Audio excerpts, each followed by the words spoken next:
Hey guys, it's Mackenzie, and I'm going to do a review of The Skies Everywhere by Jandy Nelson. And I just did a review of the Between the Lines by Jodi Picoult and Samantha Van Leer. So I just figured I'd whip out another review because I finished this book too. And I'm sitting on a SpongeBob stool. And it is not very comfortable. Like, seriously, I will throw a clip in at the end of what this stool looks like. It is not comfy, and it is also meant for like 8-year-olds, and yeah. So, anyways, to the story. What I thought of it, I knew this was a good book because it made me feel. It got the grief right on, and it made my heart break. I'll just start with the characters first. There's Lenny Walker. Lenny Walker is a clear-cut player. She's not the most outspoken person, and she lost her sister 4 weeks ago. Her sister was 19 when she died, and it had something to do with her lungs or something. I don't remember. But anyways, so after her sister dies, she's not good because they were very close. And this book, it was just, I'm seriously, I feel like I'm about ready to cry right now because it brought up the parts in the story that I feel like most authors that talk about grief, they never actually think through oh, I'm never going to experience this with her again. I'm never going to be able to tell her how my day was. I'm never going to hear her laugh again, or things like that. I'm like, oh god, I am gonna cry. This is bad. I do not mean this to be all sappy and stuff. It's just, I feel like she got the grief process down very well, because she said something on page one. I wrote it on the back of my bookmark. Where's my bookmark?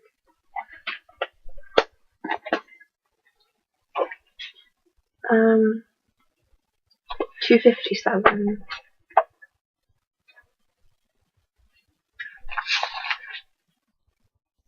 My sister will die over and over again for the rest of my life. Grief is forever. It doesn't go away. It becomes part of you, step for step, breath for breath. I will never stop grieving Bailey because I will never stop loving her. That's just how it is. Grief and love are conjoined. You don't get one without the other. All I can do is love her and love the world, emulate her by living with daring and spirit and joy. And this doesn't spoil the story at all, but I just thought that was an amazing way to explain it, because and I don't know, just kind of go on with life. But anyways, so the main point of the story is Bailey's Toby's boyfriend, or whatever. Excuse me.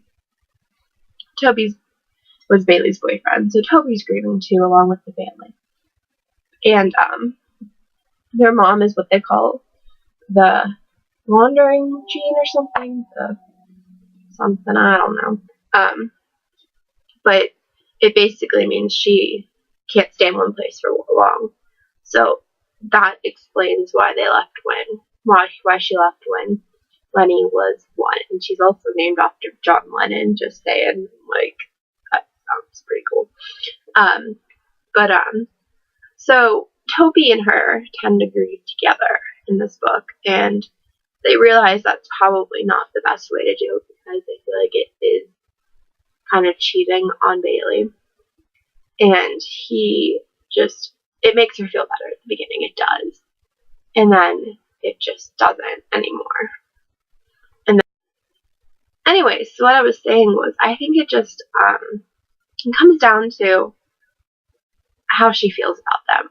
How she wants to feel. Does she constantly want to remember Bailey, or does she want to kind of live her life? And it's basically her trying to decide which one she wants to take. And then within all this, you have the grief and the mixture, and how she feels, how she's doing, and at the same time, how she's not really considering how her grandmother is feeling, how her uncle's feeling. Because not that she doesn't, she thinks her grieving is the most important. And I don't really think that's a good way to go with grieving. So I just think I chose a really bad time to read this book because, I don't know, I think with death it just kind of kills a little bit of you.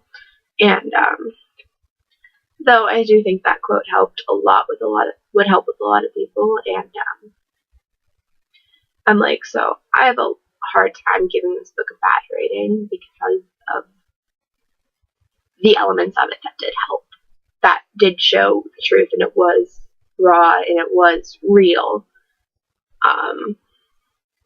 So I give this I want to say 4.5 stars to 5, and because it can get a wee bit boring at times just because there's nothing going on. I mean, she's just sitting there crying. So I mean, that's okay for a paragraph, but it goes on for 2 pages. I kind of get a little bored. No, but I really liked this book because it did make you feel, and like Cass J. Tuck says, good books don't just make you feel happy, they make you feel. So, and that's definitely what this book did, and I applaud Jandy Nelson for creating this book, and I like how she used the analogies in this book too, with the skies everywhere, because you don't have to be high up in the sky to have the sky. It's right with you. And same with grief. Anyways, so I'm going to end this review before I cry my eyes out because I have a feeling it's coming. So I will talk to you guys later, and have a good day. Bye. Do you see that stool?